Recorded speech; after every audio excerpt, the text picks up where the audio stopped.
De retour au téléjardin de Crac Bitume, vous vous demandez quoi mettre au compost et dans quelle proportion? C'est ce qu'on va découvrir ensemble ici.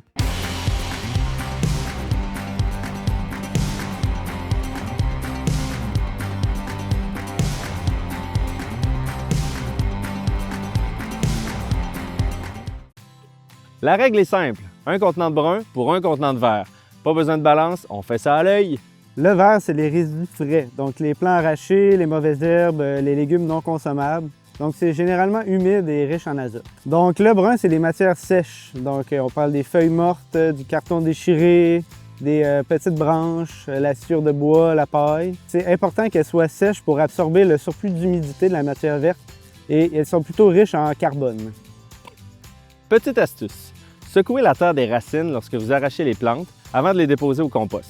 Cela permet de garder les bienfaits du sol sur place et évite de diluer le compost. Surtout, il est très important de couper les morceaux avant de les déposer dans le bac à compost. On suggère environ 10 à 15 cm ou 4 à 6 pouces.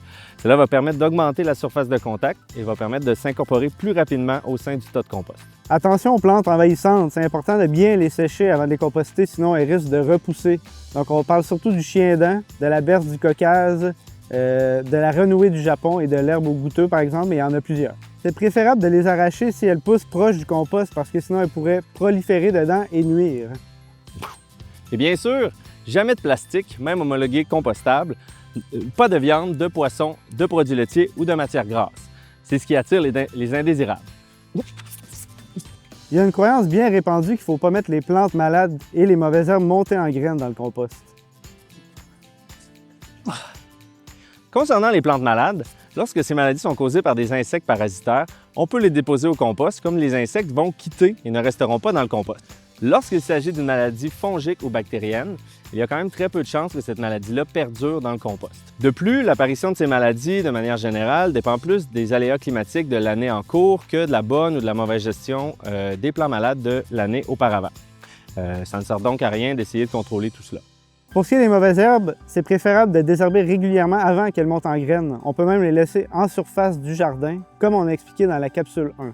Même s'il y a des graines dans les plants qu'on arrache, il y a des mauvaises herbes à chaque année de toute façon. Donc ça peut augmenter un peu le travail de désherbage, mais on va en faire tout le temps de toute façon.